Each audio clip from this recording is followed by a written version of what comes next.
queridos amigos do Trajetórias Inspiradoras, mais um episódio hoje aqui, uma gravação especial para vocês. E claro, né, sempre agradecendo aí a presença, né, e o apoio aqui do pessoal da Focus, né, Gustavo, André, Serjão, Sérgio, toda a equipe aqui da Focus. E também agradecendo sempre o apoio, né, @Desafio OAB 360. Você aí, estudante de Direito, você bacharel em Direito, pretende fazer a prova da OAB, segunda fase, né? Estamos juntos aí no Desafio OAB 360. Hoje, né, o nosso podcast, nosso episódio, traz uma pessoa que, confesso a vocês, quando eu decidi começar a fazer podcast, eu pensei, quem eu vou convidar para conversar? Quem eu vou convidar para trazer para vocês informações importantes, conhecimento, trajetórias?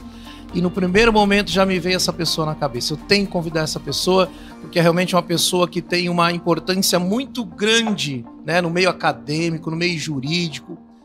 E essa pessoa, tá, ela tem formação em Direito, ela tem pós-graduação em Direito Penal, em Direito em Gestão Pública e outras que de repente eu não consegui colher ainda.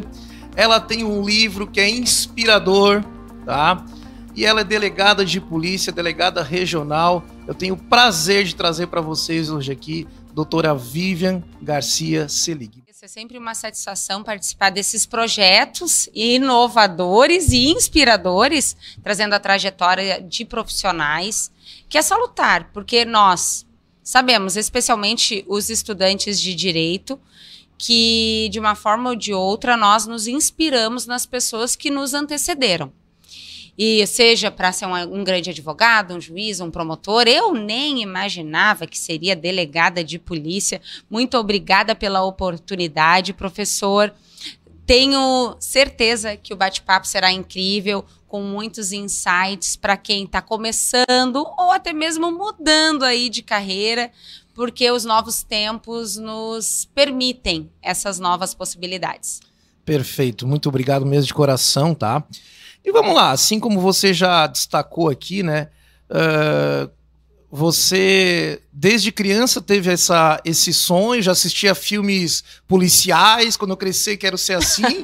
Ou como é que despertou? Como é que começou essa questão de ir para o direito e depois para a carreira da Polícia Civil? Não, bem pelo contrário. Sou de origem humilde, quem já me conhece aí pelas redes sociais, ou já leu o livro Inspire e Inspire-se sabe disso. E quando nós começamos a pensar o que será de nós no futuro, no nosso aspecto profissional, algo sempre me passava pela cabeça, que era o quê? Eu quero um emprego mais estável. E por que eu pensava dessa forma, professor? Porque, na realidade, os meus pais, tanto o meu pai quanto a minha mãe, são da iniciativa privada. E nós vivemos como família muitos momentos de instabilidade financeira. E chegou um tempo, inclusive no período da minha formatura no curso de Direito, que o meu pai e a minha mãe estavam desempregados. E para mim, como a filha mais velha, eu senti muito na pele as dificuldades de um pai e uma mãe desempregado, o drama que é para uma família. E eu sempre botei em minha cabeça, não, eu preciso de um emprego que me traga um pouquinho de estabilidade. O que hoje não é sinônimo de absolutamente nada, e claro que a maturidade vai trazendo esse viés para todos nós. Mas na época, ainda adolescente, eu pensava dessa forma. Quando um pouco mais jovem, até pensei, eu acho que eu vou fazer educação física, porque sempre gostei muito de esporte. Mas no fim, escolhi o direito. Quando foi aquela fase lá que tu tem que decidir o curso principal, eu sou dessa época, nem sei mais se funciona assim, e o coadjuvante, digamos assim, caso não dê certo primeiro. E fui fazer o vestibular, na época não existia Enem, não existia o ProUni, então passei numa faculdade particular e fui beneficiada pelo FIES, pelo financiamento estudantil. Então eu sempre digo, por mais que eu vivesse numa situação de vulnerabilidade social, me arrisquei, me inscrevi, fiz a faculdade pagando financiamento estudantil. Então foi dessa forma. E aí comecei o curso de Direito, mas sem absoluta qualquer pretensão de me tornar delegada de polícia.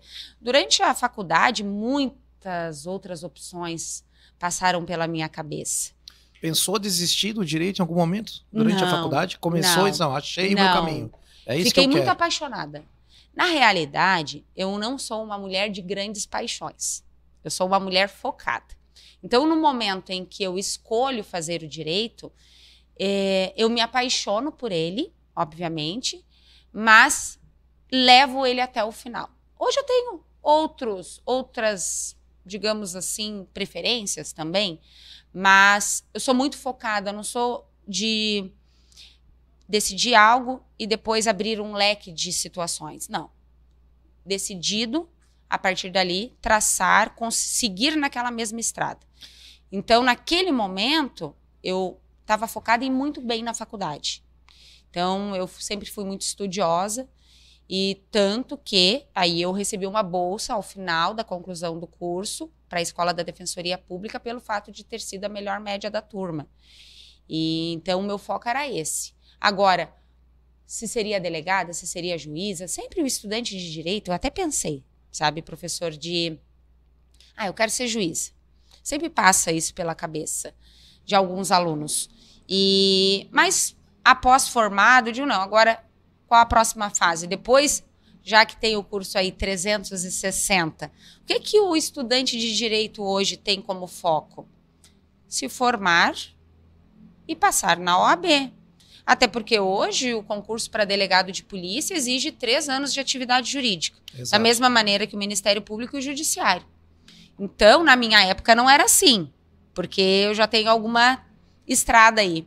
Mas fiz a OAB, fui aprovada no primeiro concurso, digamos assim, na primeira prova para a OAB e tive que me inscrever, mas na sequência abriu o concurso para delegado de polícia aqui em Santa Catarina. E durante a sua graduação, você já se apaixonou pela área do direito penal ou se formou e tipo, sem assim, vou advogar e se eu for advogar, vou advogar no penal, no família, ou não tinha nada ainda de paixão em alguma área do direito? O direito penal para o estudante é sempre muito delicioso, tenho que convir. Mas eu gostava muito do direito público. Sempre gostei muito de direito administrativo. Tanto que o meu trabalho de conclusão de curso foi na área do direito administrativo. E hoje eu vejo mais do que nunca que, além do direito penal e processual penal, que é aplicado na nossa atividade, eu utilizo, em algumas oportunidades, mais o direito administrativo e o direito constitucional. Porque, de uma maneira ou de outra, no nosso dia a dia, nós estamos o tempo inteiro praticando atos jurídicos, atos administrativos da nossa atividade rotineira e não necessariamente uma análise de direito penal. Então, hoje, como delegada regional também, é outro viés. Então, não necessariamente, eu gostava de tudo, sempre fui muito curiosa, na realidade. O que mais me instigava era ter um bom professor para que eu pudesse realmente aprofundar o meu conhecimento. Sempre gostei muito de estudar.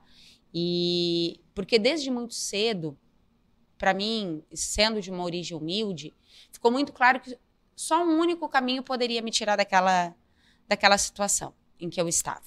Claro. Que era o estudo. Se não fosse o estudo, eu não tinha um pai, uma mãe ricos, não era herdeira, como se fala muito hoje nas redes sociais, não haveria oportunidades que me batessem a porta. Então, o estudo era realmente a minha tábua de salvação. Então, eu estava muito determinada a concluir bem os meus estudos. E, naturalmente, os resultados foram aparecendo. Certo. E aí, então, você buscou estudar para o concurso público e tal. E além desse concurso da Polícia Civil, né? Você chegou a tentar um outro concurso em outra área? Então, quando eu terminei a faculdade, e eu mencionei que eu aí fui agraciada com a bolsa da Escola da Defensoria Pública do Rio Grande do Sul, porque eu sou gaúcha e vim para Santa Catarina depois aprovada aqui para a Polícia Civil. Fiz a escola, isso já era o quê? 2005? Isso, 2005. E abriu um concurso para o TRT. Eu lembro que nós até fizemos, se eu não me engano, era para técnico, analista. Eu não fui Tribunal muito Regional bem. do Trabalho. Era bem fora do foco do meu estudo, até porque quando eu me formei, eu digo, não, eu tenho que seguir uma linha. E o meu foco era realmente as 6 áreas principais. Eu não estudava direito do trabalho, processo do trabalho. E depois não abriram muitos concursos, até que abriu então o edital em 2005, se eu não me engano foi no mês de outubro de 2005, para a Polícia Civil de Santa Catarina, para delegado, para todos os cargos da época, que até hoje possuem novas nomenclaturas, mas naquela época era delegado, escrivão, não era agente de polícia, hoje é agente de polícia, acho que era inspetor, comissário, então eram outros cargos, porque nós não tínhamos tido ainda um novo estatuto, com algumas aperfeiçoamentos. E vim, então, em 2005, me inscrevi, continuei estudando. Eu já estava trabalhando no antigo curso do Luiz Flávio Gomes, o LFG. Uhum.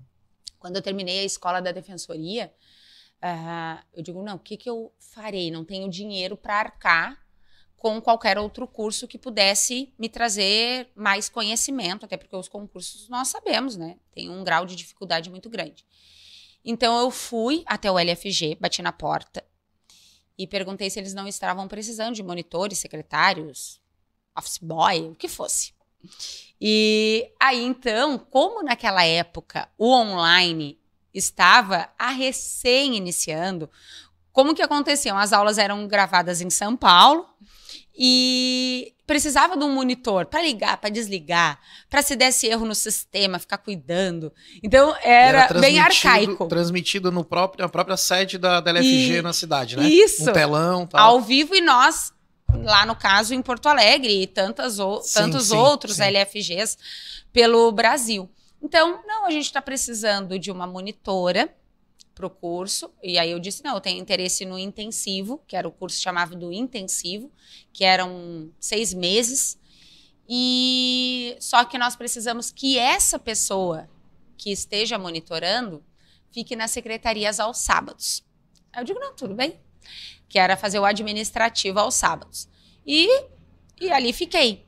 Então, e já estudava ali também, né? Isso, eu já aproveitava, estudava, fazia o meu trabalho, e assistia a aula como monitora, na realidade. E eu estava aberta se eu podia assistir uma ou outra aula que eu quisesse também. Claro, e nós vamos criando amizade, criando vínculos. Isso é muito importante. Porque quem ficar em casa sentado, achando que os milagres cairão do céu, obviamente isso não acontecerá. E então, na sequência, abriu o concurso, eu estava fazendo o LFG, e a prova foi em janeiro, a objetiva, redação na época. Professor, a prova da Polícia Civil de Santa Catarina tinha História e Geografia do Estado. Era surreal. Depois isso foi considerado inconstitucional. História e Geografia do Estado. História e Geografia do Estado. Eu estudei a História e Geografia do Estado de Santa Catarina. Quase gabaritei, acho que eu errei uma questão. E justamente para evitar que pessoas de outros estados viessem para Santa Catarina. Eles queriam pessoas aqui do estado. E depois isso mudou, obviamente. E então aí foi aprovada. Fui aprovada. Na época, muito engraçado. Foi uma história bem interessante. Nós saímos de Porto Alegre. A minha mãe mora no litoral do Rio Grande do Sul. E o meu marido, Cristiano, que o senhor conhece, ele estava estudando comigo também. E ele, não, vamos fazer. E vários alunos lá onde ele estudava, que era a escola do Ministério Público, imagina, estava há muito tempo sem concurso, não tinha aberto concurso PMP para judiciário, nada. Aí abriu para a Polícia Civil do Estado de Santa Catarina. Todo mundo se inscreveu naquele concurso, porque foi um período muito sem concursos.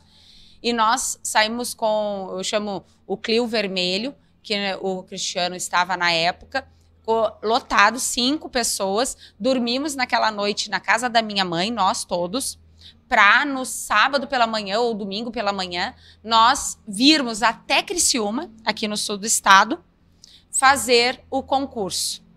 E aí, saindo da prova, Era muito engraçado. Eles falavam, aquela discussão pós-prova, assim, que quem é concurseiro, quem fez prova da OAB sabe. Ah, isso, o que tu colocou, o que não colocou. A comparação. E as comparações, e quais foram as respostas. Eu assim, olha, a resposta era tal, porque isso e aquilo. Ah, não acredito, Vivi. Aí eles iam com outra, eu...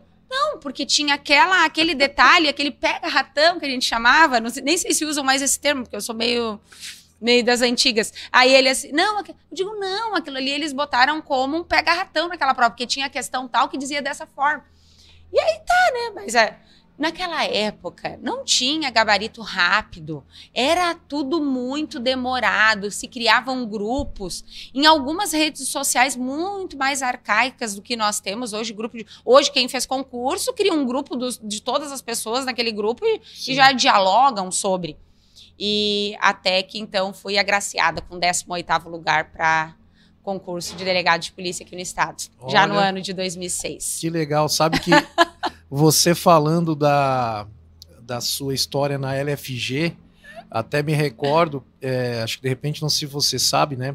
Alguns que estão assistindo sabem, você aproveitou esse momento lá de trabalho, de monitoria na LFG para poder estudar. Hoje, esse mês agora de agosto, faz 9 anos e meio que eu estou na Unisul como professor. Mas quando eu comecei na universidade, né, acho que o professor Cristiano sabe disso, inclusive deixar um abraço pro professor Cristiano Selig, um queridão também aí, né, sempre atendendo aos alunos com muita atenção aí dentro da nossa Unisul. Eu comecei na Unisul como motorista terceirizado. Eu levava os professores para dar aula em Araranguá, em Içara, e lá eu ficava, sem fazer nada. Aí eu pensei, eu tô perdendo tempo, vou aproveitar isso aqui para estudar. Claro. Então eu fiz a minha graduação inteira em outras unidades, Içara, principalmente em Içara, mas em Araranguá também, levando os professores como motorista. E aí, aproveitei aquela oportunidade, você aproveitou a oportunidade para estudar na LFG e conseguir chegar alcançar os seus objetivos. Com certeza. Aí assim, gente, só para vocês terem uma ideia, eu li, né, a gente vai falar sobre o livro da doutora Vivian, eu li o livro aqui, né, e muito do que a gente vai conversar hoje, estamos conversando hoje aqui, está aqui nesse livro. Claro que é igual você assistir um filme, né, e também ler o livro. Evidentemente que a gente não vai conseguir aqui num episódio de podcast falar tudo que tem aqui, mas já posso adiantar para você, né, e a gente vai reforçar isso depois nas redes sociais, que a doutora Vivian nos nos presenteou com uma edição do seu livro, né? E já adianto a vocês que as primeiras 50 pessoas que comentarem, né, aí no YouTube, comentarem no episódio, assisti, gostei, dá um joinha, comentou algo, os primeiros 50 vão participar de um sorteio que a gente vai divulgar depois nas redes sociais, no Instagram, @Trajetórias Inspiradoras. Então, muita coisa eu vou ter que pular aqui, porque senão vai ser um episódio gigantesco, tá? E aí, já pulando aqui, essa fase em que a doutora Vivian vai fazer o concurso, né? E aí, de algumas partes que eu tirei do livro aqui, né? Lhe pergunto, você, né, passou por toda essa dificuldade, depois você discorre lá no livro a questão, né, do exame físico, quando foi feito o exame físico, né, você traz aqui no livro, achei muito interessante. Aí você retorna para Porto Alegre, né, que você residia lá em Porto Alegre, e aí fica aguardando a chamada final, né, para de fato assumir a sua função. E aí, como é que foi esse dia? Como é que foi essa sensação? Como é que você recebeu essa notícia? Por telefone? Por e-mail? Como é que você disse, olha, dia tal hora, você tem que estar em Florianópolis, algo assim, para de fato assumir a sua função como delegada de polícia no estado de Santa Catarina? Na época, era tudo publicação oficial, assim. Então, tu tinha que ficar acompanhando a listagem. Aí, quando saía no site da Polícia Civil, no local adequado, lista dos aprovados. Era ali que estava. E aí, foi ali que eu verifiquei, claro que aí depois... Nós tínhamos um grupo nesse... Nem era Facebook da vida. Orkut, algo mais antigo ainda, de concurseiros, assim, que aí eles já colocaram, e aí então eu fui verificar, e aí eu estava em 18º lugar aprovada para o concurso de delegado de polícia. Na época, esse concurso tinha de aprovação 32, eram 32 aprovados somente. 28 dos inscritos e 4 portadores de necessidades especiais. Só que depois teve os remanescentes, chamaram um pouco mais. Foi um concurso de 6.200 inscritos para delegado de polícia. Então foi bem concorrido. E quando eu fiquei sabendo, assim, eu nem acreditei. Eu fiquei, nossa, muito, muito feliz. Porque foi muito difícil, eu até retrato um pouco no livro. Quando eu comecei a fazer a prova, foi algo assim muito emocionante. Porque eu até me arrepiava durante a prova. Tu senta naquelas carteiras, foi na UDESC o meu concurso, ali em Criciúma. Aí tu senta, aí tu fica ali focado, né? Eu tinha levado água, porque eu tinha um professor, que foi até meu orientador no meu trabalho de conclusão, Moacir Adirs, desembargador no Rio Grande do Sul. Ele foi meu professor e ele que me orientou, embora ele fosse do processo civil, ele me orientou em direito administrativo. E ele, sim, vocês precisam sempre tomar água, porque o cérebro, ele funciona com água. Ele faz as conexões e as sinapses sempre com água. Então, você leva sempre um chocolatinho e água para ter energia e conseguir executar bem a sua prova, a sua avaliação, enfim. E quando eu recebi, assim, muito focada, recebi aquela prova, e aí comecei a fazer a leitura, comecei a executá-la. E tinham questões que eu tinha estudado muito, assim. Então, eu sempre falo, nada cai do céu. Mas tem situações que foram feitas para ti. Que há algo superior, independentemente da sua religião, se acredita em Deus, se é uma energia, se não é. Aquele momento é teu. Então, porque naquela prova, muita coisa que eu havia estudado e me detalhado, caiu. E talvez em tantas outras não tivesse caído. E para tantas outras pessoas. E então eu me arrepiava assim na prova, eu digo, meu Deus, essa é a minha prova. Essa é a minha prova. Vai dar certo. E revisava, e via se estava tudo certinho. E aí também tinha redação. Enfim, assim, foi muito surreal aquele momento. Eu não esqueço do detalhe daquela sala, daquelas pessoas cuidando, de policiais entrando, que sempre vão visitar os locais de prova. Hoje nós já temos noção por estar dentro, né, da estrutura, da instituição. Então foi muito interessante. E aí foi aquela aprovação de, meu Deus, é agora. Só que aí muitos outros desafios batem à sua porta. Por quê? Na época, diferentemente de hoje, quando você era nomeado para a Polícia Civil aqui do Estado, você não era um ato precário, porque a Cadepol, ela era uma fase do concurso, ela ainda é hoje, só que você já entrava com um salário. Hoje você entra com um salário, você recebe o seu salário quando ingressa na Cadepol. E naquela época, não. E aí meus pais não tinham condições de me auxiliar financeiramente. Eu vim para Canasvieiras, Florianópolis, é o local em que é sediada a Academia da Polícia Civil do Estado de Santa Catarina, para fazer, então, um curso de formação. Precisando comprar uniforme, sem ter renda. Na época era bolsa.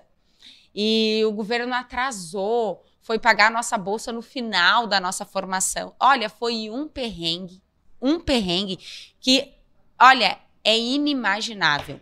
A minha sorte é que naquela época a Academia de Polícia, ela subsidiava a refeição. Então nós tomávamos café da manhã, almoçávamos e jantávamos na Cadepol. Então eu não tinha esse custo, que era muito importante. Sim, claro. Mas de outra maneira, assim, então foi muito difícil. Foram quase 6 meses, 5 meses e meio. Hoje a Cadepol é bem mais extensa, até pelas peculiaridades e a formação e especialização também que se tem após a formação. E naquela época, assim, foi muito difícil ter de suportar aquela pressão, aula pela manhã, à tarde e à noite, sem dinheiro para o básico, mas ali, aguentando no osso. Até que, então, olha, eu escolho para onde eu vou, né? Pois é, eu vou perguntar isso agora, né? Porque aí eu já sei para onde você foi, né? Pelo menos pela informação que eu tirei no livro. Sim. E aí, palavras suas, né? Abre aspas, você, né, com 24 anos de idade. Isso. Rosto juvenil. Isso. Tá no teu livro. Uhum.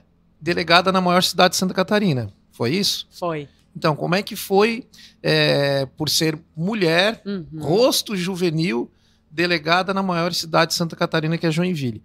Sofreu preconceito? Então, na academia, nós já começamos a observar que dos 32 aprovados naquela primeira fase, somente 6 eram mulheres. Nós éramos 6 mulheres. E então escolhi, depois que tu se forma pela colocação na Cadepol, você escolhe. E eu queria muito o litoral, né? A faixa litorânea, por uma questão lógica, tinham muito mais vagas para o oeste do nosso estado, mas aí eu consegui escolher Joinville. Falavam muito mal de Joinville, imagina, porque para nós aqui Joinville é a maior cidade do nosso estado, é maior que a capital, vem na contramão, naturalmente, dos demais estados. Fui para Joinville. E hoje eu observo, sabes que quando eu tento me colocar a Vivian, de 24 anos, lá, aquela Vivian tinha consciência que sofria preconceito? Não. Aquela Vivian não tinha tamanha a percepção do que realmente ela viveu.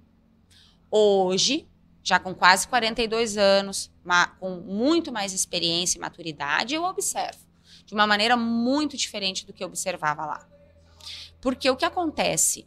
O preconceito, essa misoginia que muitas vezes tem, nós não podemos nos furtar, esse rescaldo, essa cultura patriarcal, ela existe e muitas vezes ela não é escrachada, ela não é tão explícita. Ela vem nas nuances, nos pequenos comportamentos, nas pequenas escolhas, sempre prejudicando a mulher, colocando a mulher de lado, não dando oportunidade para que a mulher exerça a sua função, ou dando oportunidade para que a mulher ascenda uma função. Então, é nesse viés, nesse aspecto. Por quê? Se nós formos analisarmos homens e mulheres dentro da sociedade, talvez dentro do concurso público, onde nós tenhamos maior equidade, correto? Teoricamente. Sim. Entramos, todos fizemos a mesma prova, entraram homens e mulheres. Ganharão, a princípio, salários iguais. Né? Então, nós podemos dizer, sim, que o concurso público ele traz equidade, correto. Só que qual é a grande questão? Apesar de nós termos, via de regra, salários semelhantes, não temos oportunidades iguais. Então, a equidade ela é no papel. E isso é demonstrado de forma muito nítida pelos estudos, inclusive aqui do nosso estado. Certa vez eu tive acesso e me aprofundei nessa temática, referente ao estado de Santa Catarina no que se refere ao serviço público estadual. E o que nós pudemos perceber? Que em algumas secretarias nós temos, em sua grande maioria, mulheres, como a educação. Todavia, sempre que nós pegamos a lupa e colocamos em funções e cargos que dependem de escolha, a grande maioria é homem. E é nesse aspecto que nós começamos a verificar, de forma muito científica, que quando se trata de escolha, os homens têm os seus benefícios. Então, são nessas nuances, não é um assédio ou um preconceito escrachado, explícito. Entendi. As oportunidades não vêm da mesma maneira. O caminho da mulher, ele é muito mais árduo. Ela precisa o tempo inteiro mostrar maior competência, mostrar que realmente tem capacidade para exercer determinados papéis. Então, assim foi em Joinville. Tanto que eu fui conquistando meus espaços. Na época, eu tinha um delegado regional já mais antigo, com características bastante conservadoras, e tive com muito embate de mostrar para que eu estava ali. Nós discutíamos muito, até hoje, entre eu e ele, é motivo de nós rirmos. Porque ele disse, não, a Vivian não me deixava em paz. Eu, nas reuniões, eu o questionava. Eu dizia, não, o senhor não pode falar isso, porque isso não é verdade. Isso não está acontecendo. E eu batia de frente mesmo. E, aos poucos, as pessoas vão observando, tu vai conquistando os teus espaços com pessoas também que te acolhem, com a tua rede de apoio de uma maneira geral, que ela pode ser familiar, ela pode ser também profissional, para que tu tenhas força como mulher para exercer o teu papel dentro da sociedade. Porque não é simples. E aí eu acabo vindo para o sul do estado aqui, não porque eu consegui, porque eu tinha as costas quentes. Bem pelo contrário, isso acontecia muito e ainda acontece.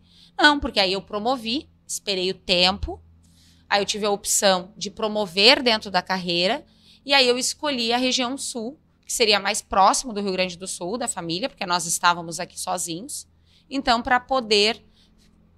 Aí, na época, eu nem pensava, vou ficar em definitivo aqui na região ou não. Mas vim, promovi e viemos para um segundo desafio, então, no sul do estado. Muito legal, realmente inspiradora toda a sua história. Aí, pegando um gancho aqui na sua fala, né, de ter pessoas, né, não costas quentes, como você disse, mas até pegando aqui também uma fala sua no livro, que aí, né, somos o reflexo das 5 pessoas que mais convivemos. De fato, tu percebe isso? Acontece contigo isso? Já aconteceu?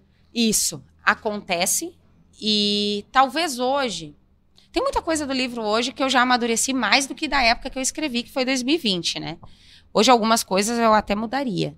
Mas isso é natural e graças a Deus que acontece. Porque se nós fôssemos um livro fechado, nós não evoluiríamos. Então, a nossa vida é uma constante de aprendizado. E eu sempre me coloco como uma constante aprendiz nessa vida. E eu acredito, sim, que tu é o ambiente em que tu convive. Isso é demonstrado cientificamente.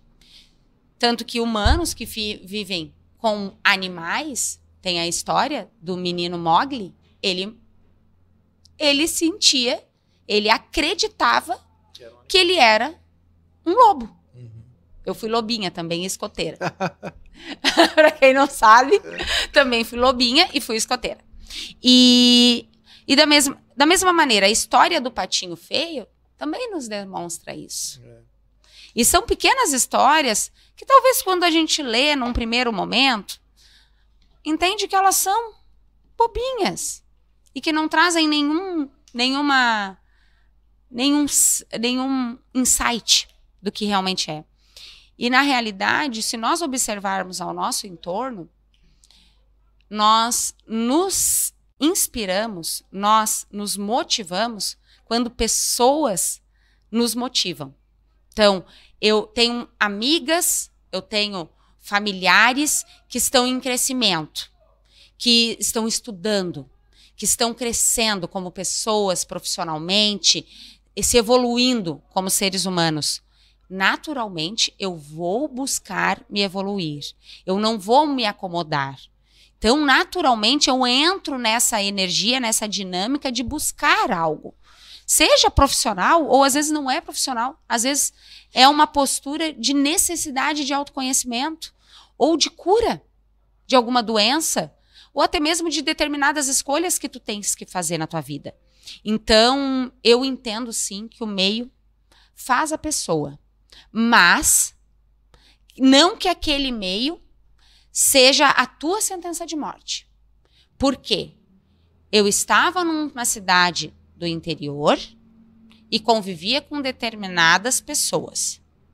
Não significa que aquele meio também não me impulsionou para buscar algo melhor. Então, nós temos que ter sempre... há sempre um paralelo e há 2 lados a serem interpretados. Uma situação difícil ou uma família difícil pode ser o teu grande pontapé na mudança. Essa é a grande circunstância. Agora, quando você já tem maturidade, já passou por muita coisa na sua vida e tem a oportunidade de escolher quem vai estar ao teu lado, e eu acho que aí é a grande questão, aí sim, aí com certeza. Ou você vai querer ser medíocre é mediano, ficar ali, ou vai sair desse seu ambiente e buscar novos horizontes. Então, isso fica evidente, porque Dificuldades e mudanças acontecem o tempo inteiro. Por isso que a estabilidade, como eu falei, eu falo no meu livro, que a estabilidade é uma grande falácia, ela é verdadeira. Por quê? Passou num concurso, agora eu tenho estabilidade. Não necessariamente. Porque ele também pode ser uma pedra para deixar tu não crescer. Porque ele te tira uma gama de oportunidades.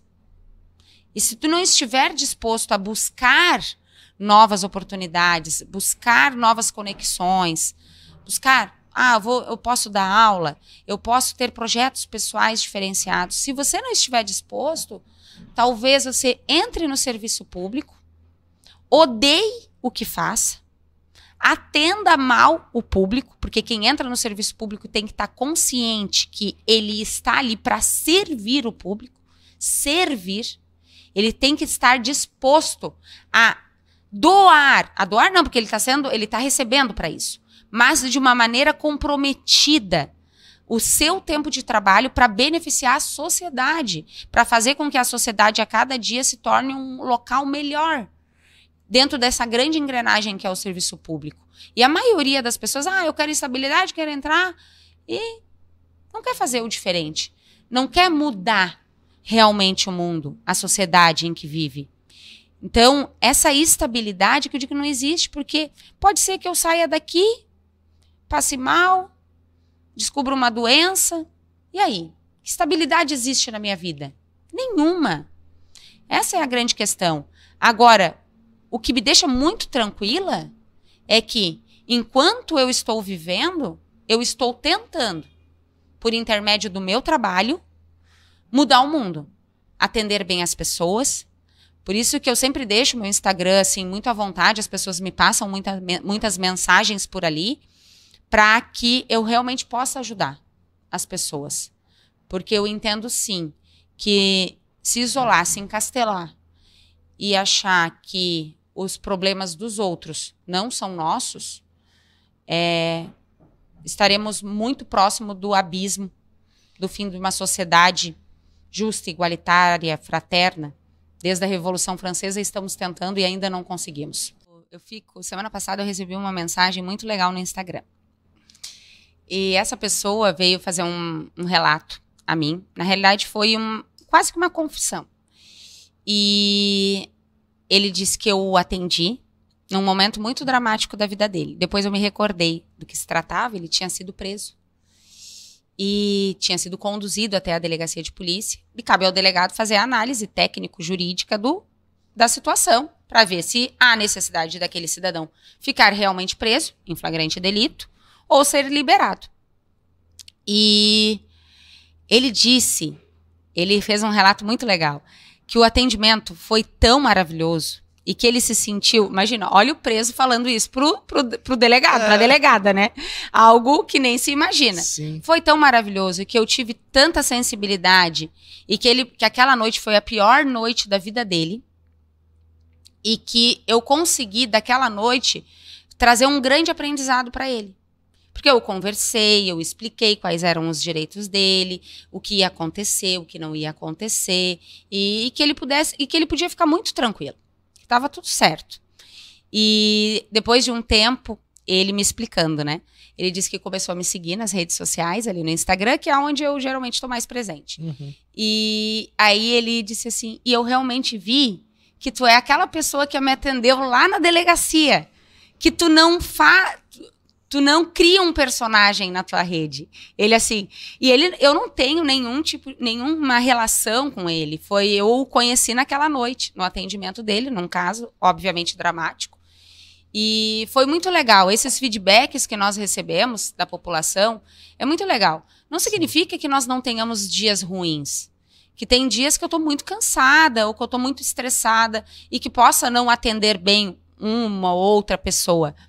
Mas, via de regra, eu tento entender que eu estou ali para cumprir esse papel e que ninguém tem nada a ver com os nossos problemas profissionais ou, às vezes, pessoais e tratar a maioria das pessoas aí com carinho, com empatia. Muito bom. E aí, você disse de rede social, já vou aproveitar o gancho também aqui, né? Que você Claro. toca no assunto aqui no teu livro tal, e é um tema bem recorrente, né? Eu até tratei com a última convidada aqui, a professora Damaris, e você diz assim, rede social, derrota ou aliada? Ah, os dois, né? Pode ser os dois. Eu digo Como que a lidar rede com isso? social. Isso, a rede social. Hoje, e eu não digo a rede social em si. O celular é uma grande arma. Ela pode ser uma arma de destruição ou uma arma de ascensão profissional. Pelo celular hoje, eu executo quase a totalidade das minhas tarefas diárias. Eu consigo pagar conta, me comunicar com as pessoas, eu consigo trabalhar por intermédio do celular. Quase que, talvez, na atividade policial, eu faça 85% das minhas atividades com o celular. E agora, se eu não tiver consciência, ele também pode ser a maior tragédia. E eu acho que esse é o nosso grande desafio da contemporaneidade. É o uso das redes sociais. E o uso da internet de uma maneira ampla. Então, hoje eu observo pelas redes sociais que o discurso de ódio, fake news, pessoas que não possuem qualquer formação, especialidade, falando de assuntos que não têm formação para estar falando. E eu falo isso com muita tranquilidade e propriedade, porque a atividade policial é a que mais é questionada. É uma das mais questionadas pela população. Como se nós, e especialmente o delegado de polícia, não agisse em estrito cumprimento da lei. Porque se às vezes um delegado de polícia, vamos dar um exemplo bem simples, precisa liberar um cidadão, precisa colocar o cidadão em liberdade. Não é porque ele resolveu que hoje ele seria uma pessoa elevada espiritualmente, vai liberar o cidadão. Não, obviamente porque existe uma legislação que naquela circunstância em si, ele pode ser liberado. Ou porque é um crime de menor potencial ofensivo, ou porque não havia elementos mínimos de autoria e materialidade para mantê-lo preso em flagrante delito. Então, nós aí, no caso, instauraremos um procedimento policial para investigação mais aprofundada. Então, assim, e hoje, eu creio que várias ciências veem um drama absurdo. Psicologia é uma delas. Hoje, todo mundo é mentor, coaching. Ai, gente, por favor, não vão me cancelar porque eu tô falando isso. Vão me cancelar.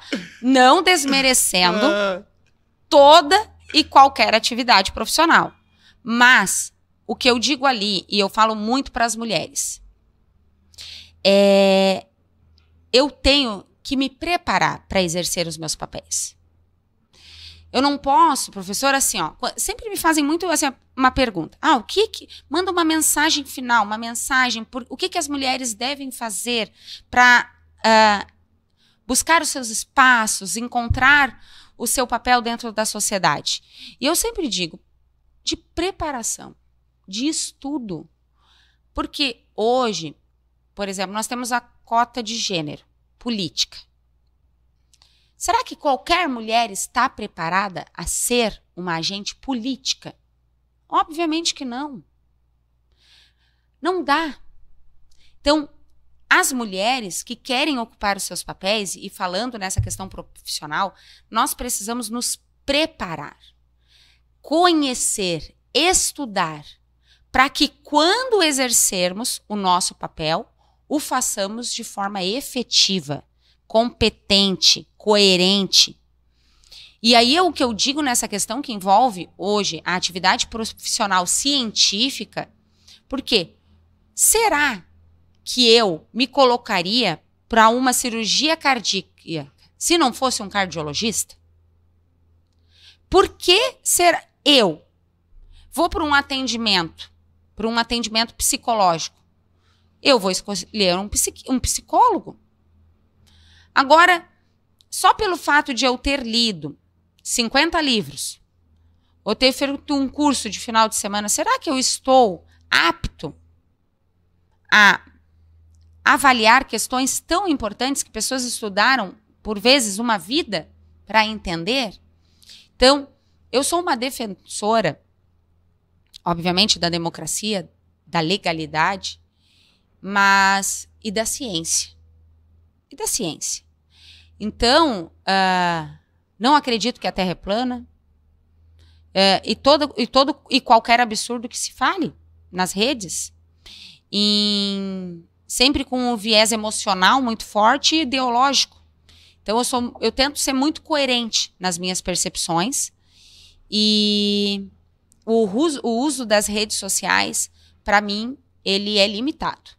Para os meus filhos, ele é limitado. Eu tento mostrar muito que aquilo é viciante, especialmente os stories. Tem um outro nome para o que fica no YouTube. Meus filhos sabem mais do que eu. Que são pequenos vídeos que te aguçam o tempo inteiro a ver mais e ver mais. Quando o cidadão verifica, ele já está a 30, daqui a pouco ele está a mais de 1 hora ali, sem ter feito absolutamente nada. Então eu estou muito numa vibe de buscar descredibilizar essas circunstâncias, mostrando que nós precisamos dar um salve realmente, um crédito ao conhecimento científico e realmente voltarmos um passo atrás nos livros. Então, eu venho de uns anos para cá, depois da escrita do meu livro, fomentando muito a leitura. Porque o pensamento crítico, ele vem muito de uma leitura aprofundada. E só a partir dele que nós conseguiremos formar pessoas que pensem realmente com as suas próprias cabeças. E é isso que eu observo atualmente que nós não estamos conseguindo fazer. Porque nós estamos querendo, como sociedade, eu não digo isso somente no Brasil, no mundo como um todo, nós estamos querendo nos encapsular. Eu preciso ser desse grupo ou daquele grupo lá, porque eu não posso ter um pensamento crítico e não concordar com absolutamente nada dessas caixas que estão querendo me empacotar. Então, hoje eu sou defensora da democracia, da legalidade, da ciência e dos livros. Muito legal. E até aproveitando sua fala, faço uma citação da professora Damaris, que esteve aqui e participou com a gente, e ela disse, olha, Francisco, a gente está lendo cada vez mais, porém, menos caracteres. É a história dos 140 caracteres. Nós estamos nos aprofundando nos textos. Né? A gente vai ali ler uma 140 caracteres, já quer dar uma opinião sobre aquele assunto, e como você bem destacou, né, realmente precisa ter um conhecimento para, de fato, colocar a sua cara no poste, vamos dizer assim, né? E dizer, não, eu vou te ensinar a fazer tal coisa. Imagina. Né? Olha que responsabilidade. A responsabilidade é muito grande. Olha a responsabilidade que tem um professor. Exatamente. E nessa questão da sua área, principalmente, né? A gente tem o tribunal do Facebook, né? Não adianta, isso aí vai ter sempre. E aí, infelizmente, tem gente que realmente acredita em algumas falas ali de pessoas que não tiver nem acesso a um processo, a um procedimento, não sabe nem como é que funciona, e acaba dando a sua opinião, às vezes, né, sendo baseada no que a mídia às vezes diz, e a gente sabe que tem vários interesses por trás disso. Mas é bem interessante essa sua fala, que as pessoas reflitam quanto a isso, né? Mas vamos lá, eu vou entrar ainda nessa questão um pouco da sua função enquanto delegada, mas ainda vamos ainda pegar essa aqui, ó. O que é sucesso para ti? Sucesso é equilibrar diversas áreas da vida. Isso para mim é sucesso. Eu retrato um pouco isso no livro. E não é um jogo muito fácil. Porque ninguém consegue o equilíbrio em tudo. Então, acho que é a tentativa do equilíbrio. Ou seja, eu preciso tentar fazer uma alimentação saudável. Eu preciso me exercitar. Porque o meu corpo é a minha máquina, é aonde eu resido. Eu preciso tentar ter pensamentos positivos. Eu preciso trabalhar para me sentir uma pessoa reconhecida, uma pessoa útil. Eu entendo que o trabalho, ele realmente dignifica o homem. E quando eu falo trabalho, não é pela contraprestação financeira, é pela necessidade que o ser humano, dentro desse viés do mundo animal, sendo o o único que realmente é pensante e que, infelizmente, usa menos de 10% de sua cabeça animal, já dizia Raul Seixas, nós temos essa necessidade. Todo mundo gosta de ser reconhecido. Todo mundo gosta de executar um bom trabalho e ser reconhecido pelo que faz. Desde a dona de casa, desde da mulher, da rendeira, que faz o crochê. Então, são essas áreas da vida que hoje, para mim, estão muito claras, que eu digo que é o movimento, é o pensamento e é a atividade, que são necessárias. Estarem minimamente em equilíbrio. Elas nunca estarão perfeitas, porque eu terei um período que eu estarei mais deprimida por determinadas circunstâncias. Em outros momentos, o meu trabalho estará excelente, mas a minha vida familiar talvez não esteja tão boa, porque geralmente acontece isso, a gente se dedica muito ao trabalho e acaba deixando a família um pouquinho de lado. E aí, quando eu me dedico mais à família, talvez o meu trabalho não esteja tão legal, eu não estou me dedicando tanto. E então, para mim, isso é sucesso. É tentar buscar, dentro da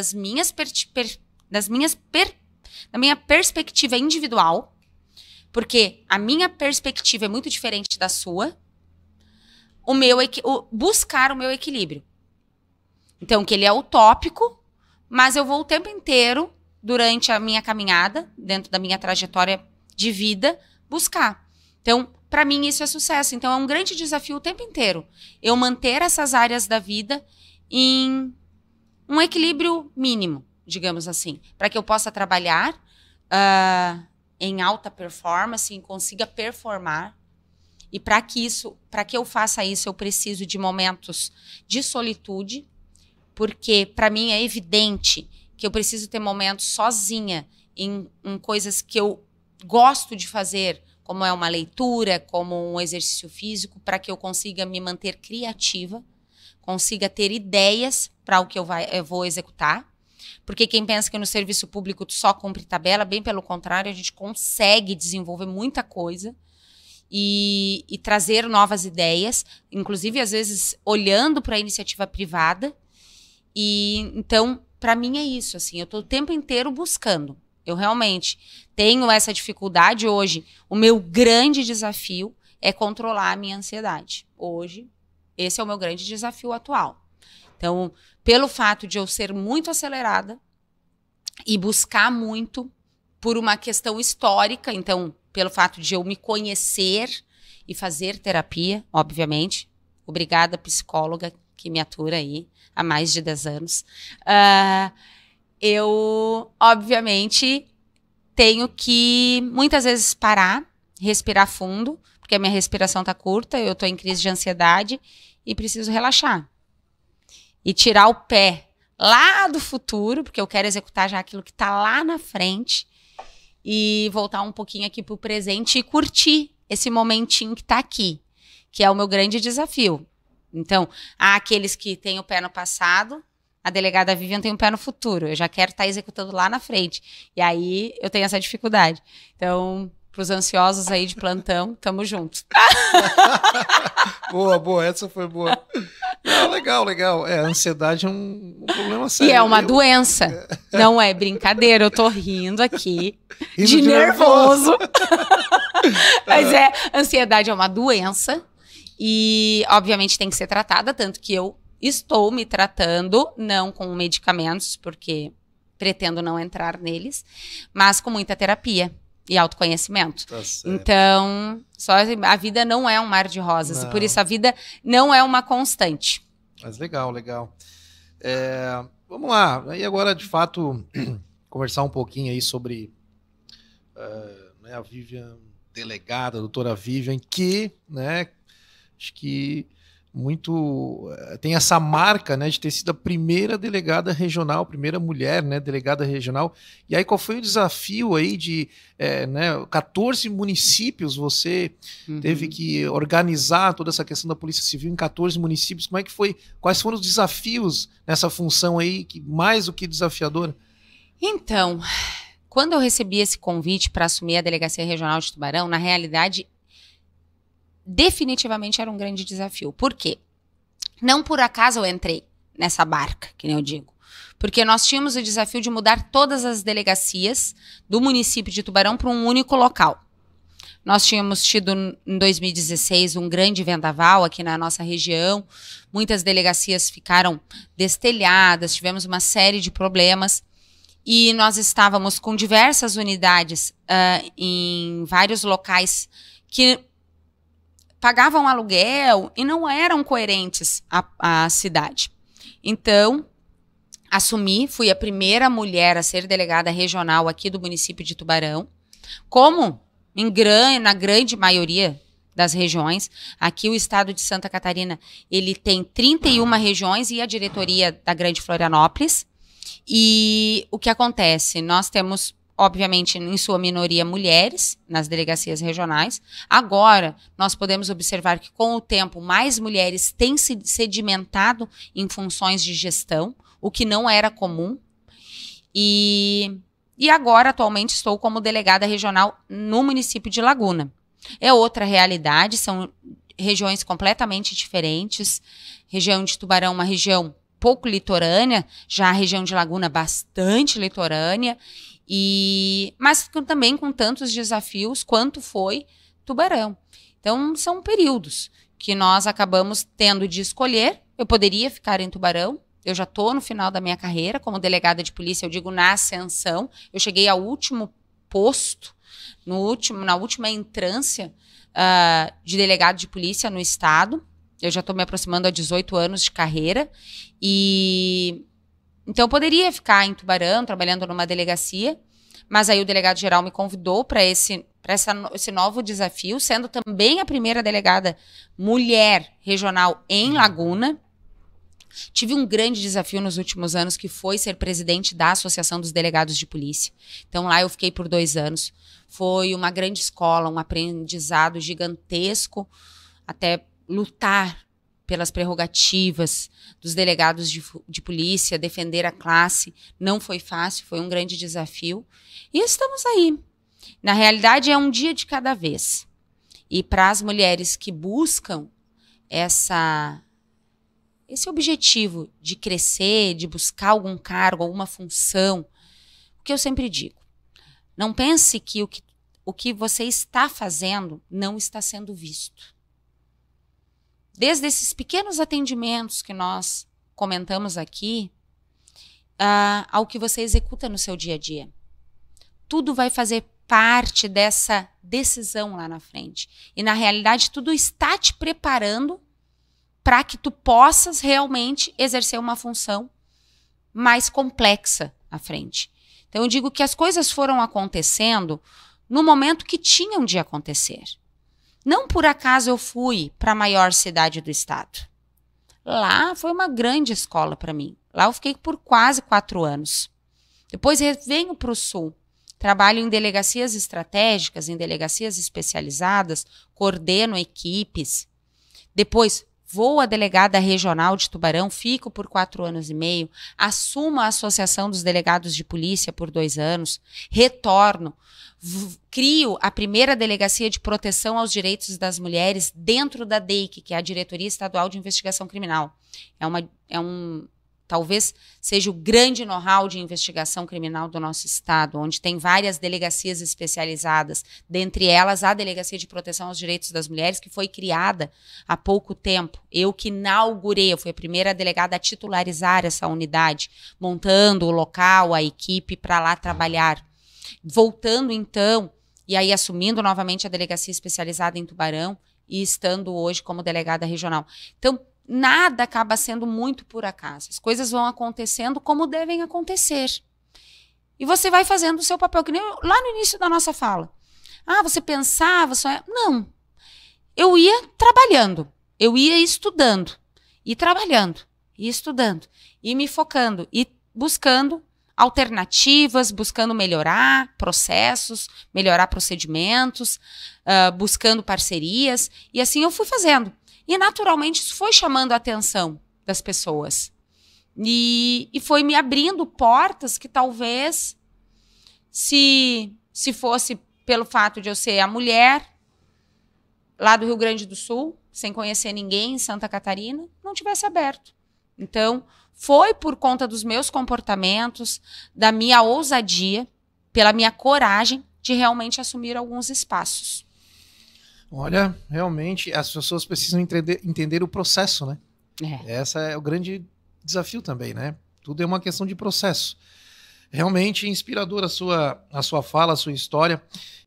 Eu até vou convidar aqui para conversar com algum representante da Polícia Militar, tem alguns conhecidos, inclusive professores também, mas eu já li alguns artigos, algumas notícias de que em relação a nível de país, né, nível de Brasil, a Polícia Militar de Santa Catarina é uma das que melhor remunera, que melhor tem equipamento, em relação à Polícia Civil, né, que é realmente a qual você está inserida.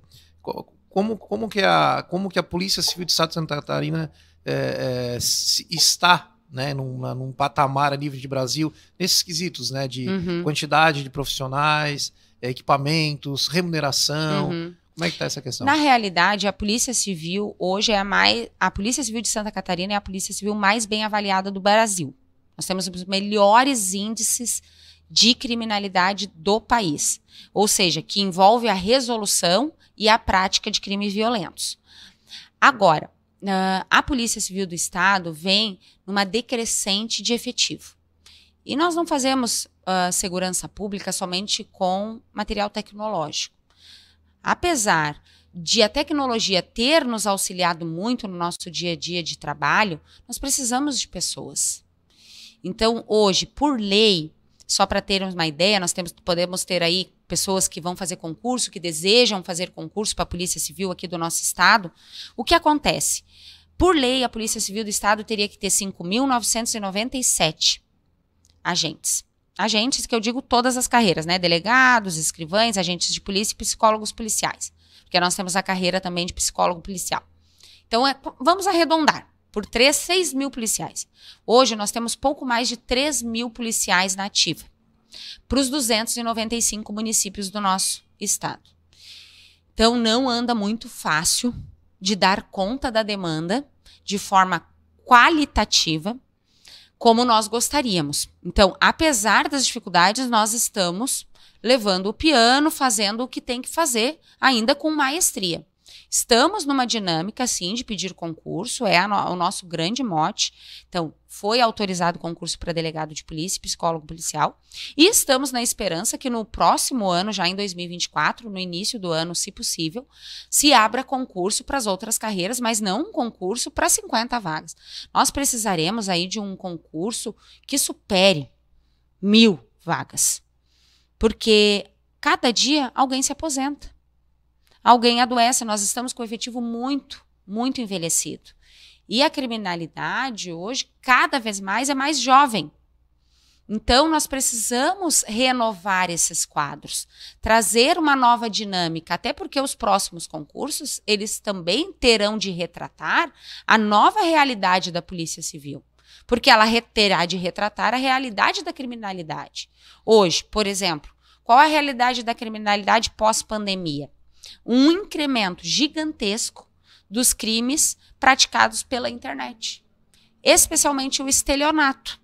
Então, o que nós precisaremos? De muita atividade tecnológica para poder fazer rastreamento, para fazer uma investigação tecnológica em cima da prática desses crimes. E também, o que seria um absurdo nós falarmos disso ainda, mas segundo se pesquisa, nós demoraremos aí mais uns 110, 130 anos para resolvermos esse problema, que é a violência contra as mulheres. Então, nós estamos 2 vieses dentro da Polícia Civil hoje que estão numa crescente de criminalidade. Os crimes praticados pela internet, especialmente o estelionato, que vem numa crescente, e os crimes contra as mulheres. Violência doméstica, familiar e feminicídio.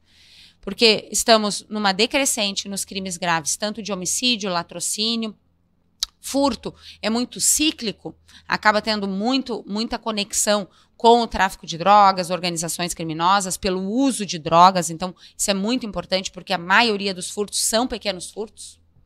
Então, é onde traz a grande quantidade do número de furtos, mas são aqueles furtos praticados, via de regra, por pessoas que usam drogas, que são para abastecer, para conseguir gerenciar esse vício que elas possuem.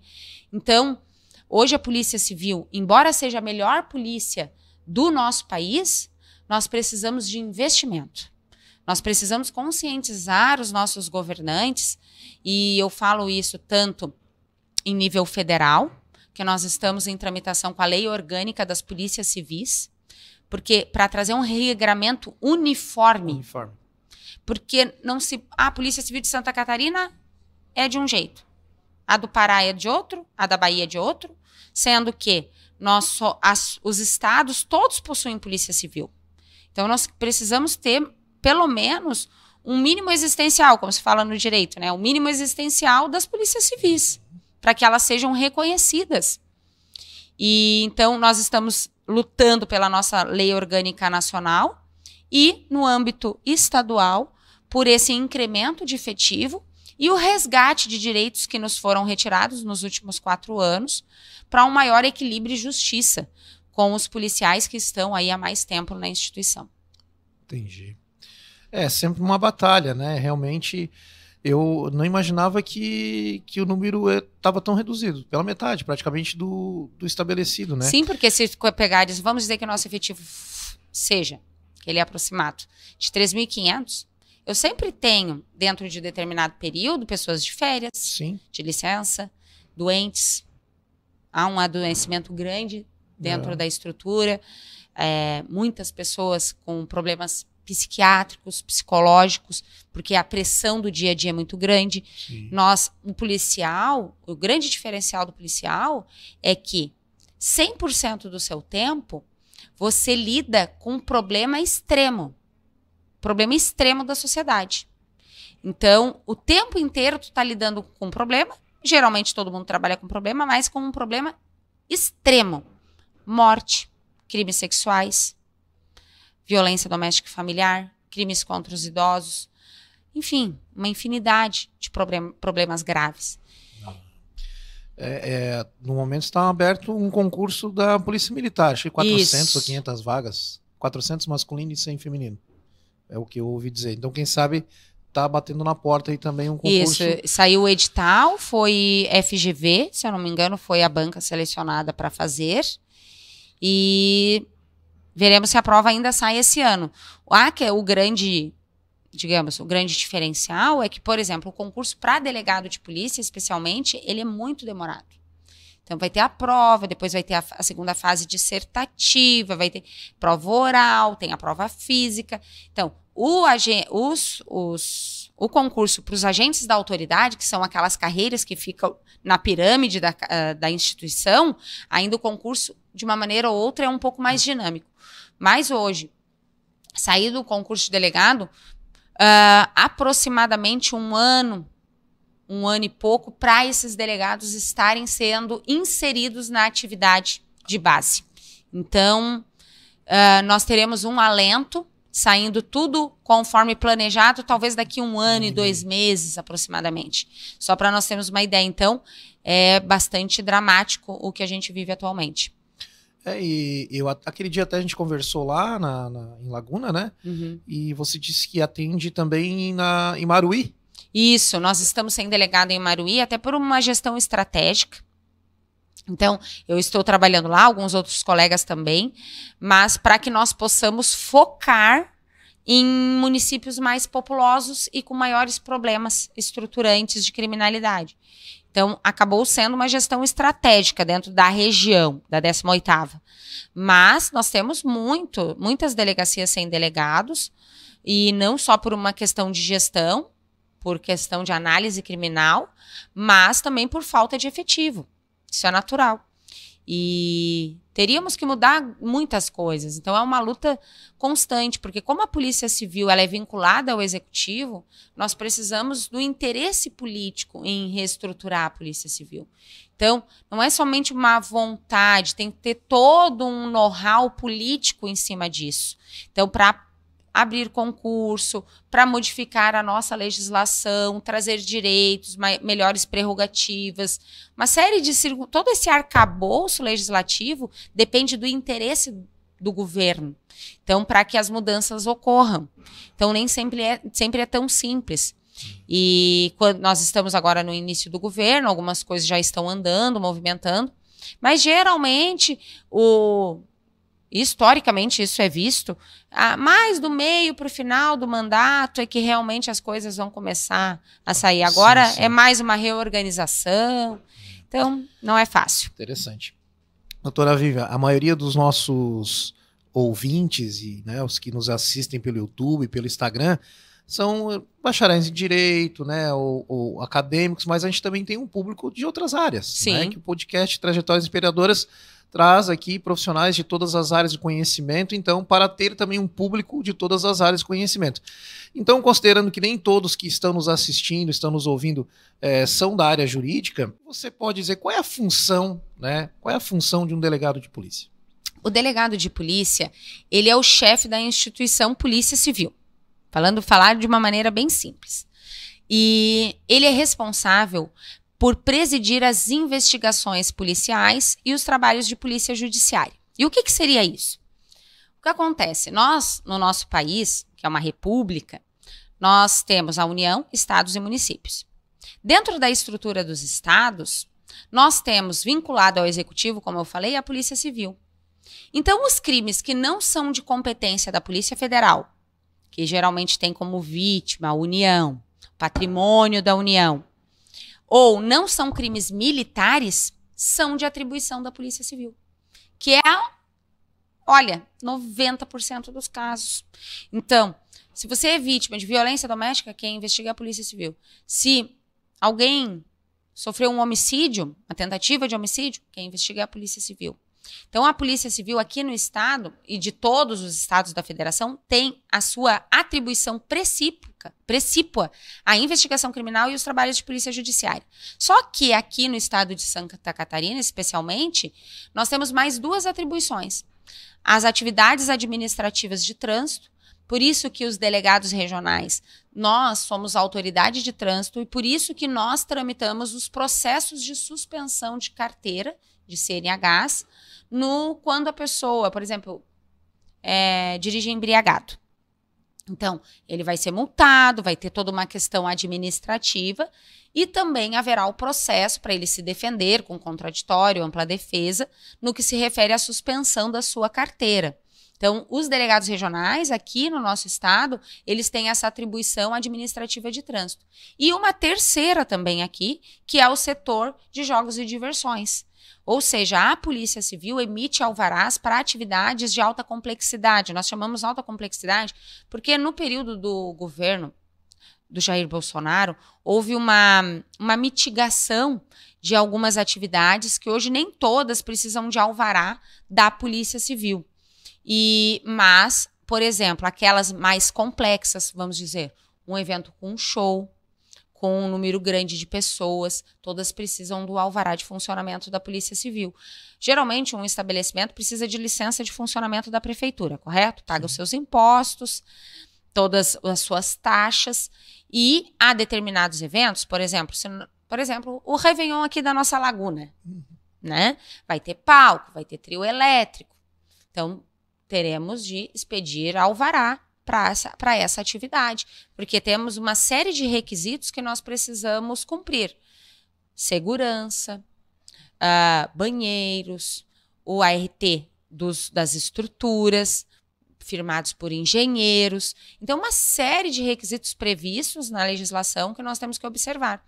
Então, o delegado de polícia em Santa Catarina, ele não só faz investigação, e é o que todo mundo quer. O pessoal só quer a cerejinha do bolo, fazer investigação criminal e ainda, se possível, assim, crimes legais, né? Crimes contra a vida, tráfico de drogas, organizações criminosas, mas não. O nosso dia a dia é muito além. Então, hoje nós temos inúmeras delegacias especializadas, uma delegacia também que vem numa crescente bastante grande e a população vem observando, que é a de proteção animal. Por conta da alteração da lei, que envolve maus tratos contra os animais. Então, hoje nós temos uma delegacia especializada nesse crime em Florianópolis. Aqui em Tubarão, nós temos a Delegacia de Crimes Ambientais, que trata dessa temática, já é uma especializada, mas aí trata de trânsito, trata de crimes contra o consumidor, mas é também, por exemplo, um grande know-how da Polícia Civil a partir de agora, porque muitas pessoas vêm na tendência de adquirirem pets, de substituírem os filhos por pets, e esses animais vêm se tornando entes efetivos dessas famílias. Então, o legislador, já observando isso, já trouxe de uma maneira diferenciada o crime contra pets. E aí continua normal o crime contra outros animais. Pode ser um cavalo, animais de grande porte. Então, há uma série de circunstâncias. Então, a Polícia Civil vem justamente fazendo uma reformulação das suas atividades para justamente especializar algumas demandas. Hoje, para nós, é premente uma especialização tem uma delegacia também na capital para o combate dos estelionatos, uma de proteção animal, tem a Delegacia de Proteção aos Direitos das Mulheres. Então, são vertentes que estão ficando muito evidentes que necessitam uma atividade especializada. O Estado, né, a polícia, ele tem que estar caminhando, porque o criminoso, ele também estuda, né? Ele analisa. Sim. E vai atrás. Ele analisa o mercado. Analisa o mercado. Eu estava assistindo um podcast esses dias em que o sujeito, dono de um restaurante, contou que no restaurante dele, o pagamento era feito com QR Code na própria mesa. Então o cliente fazia o pedido, pagava aqui, no QR Code. Pois o sujeito foi lá e trocou os QR Codes, botou da conta dele, e todo mundo daquele dia que fez pagamento foi direto para a conta do meliante. Olha só. Outro analisou as maquininhas de cartão de crédito que tinha no mercado, no restaurante. Ele foi lá, comprou uma maquininha igual e disfarçadamente trocou as maquininhas. Então o garçom passava ali, pegava a maquininha e levava para o cliente para fazer o pagamento, né? E na hora nem se tocavam do nome que saía ali, muita gente nem pega a via. Nem pega a via. E o pagamento estava sendo feito pro criminoso. Olha que ponto, né? Então você deve saber muito mais histórias de situações. E justamente a Polícia Civil tem que estar atenta. O tempo inteiro nós compartilhamos ali nas redes, no Instagram, os novos golpes. Praticamente semanalmente, há golpes. Por exemplo, não saiu a notícia aí da 1, 2, 3 milhas, vouchers e tal. Já estão dando Não, provavelmente, muito em breve, criminosos começarão a mandar e-mails, links para a pessoa clicar e conseguir o seu voucher, correto? Isso vai acontecer. Muito em breve. Porque eles estão atentos às notícias. Período de imposto de renda. Golpe do imposto de renda. Para a pessoa, atualização dos seus dados, senão não vai receber a restituição. Então, o criminoso está atento. E nós, como componentes dessa sociedade, também devemos estar atentos. Então, seguir perfis oficiais, verificar se a veracidade daquelas informações em sites oficiais. Então, tudo isso a gente vem numa tendência de tentar orientar a sociedade para que verifiquem. Então, o tempo inteiro é questão de telefone, questão de luz, tudo. O criminoso, e como o crime virtual, isso é importante que nós traçamos aqui essa linha, é que o crime virtual, como ele é muito expansivo e eles se utilizam de muitos laranjas, a investigação, ela acaba acontecendo para grandes quadrilhas. A gente consegue identificar muitas pessoas e resolve uma centena de crimes. Mas até isso acontecer, acaba sendo demorado. Então, acaba sendo muito complexa a investigação, porque exige uma série de medidas judiciais, cautelares, quebra de dados, que existe um regramento legal para isso. Então, a comunidade acaba observando, não vai dar nada. Não, mas é muito importante que a população registre as suas ocorrências, as suas ocorrências. O crime de estelionato, por uma alteração legislativa, ele depende de representação criminal, ou seja, faça o registro. Se você não quer representar, não quer levar adiante um possível processo criminal, mas registre, porque os dados são muito importantes. Vou dar um exemplo. Nós, na região ali de Laguna, como é praia, geralmente aumentam os furtos no período do inverno. Sim. O que acontece?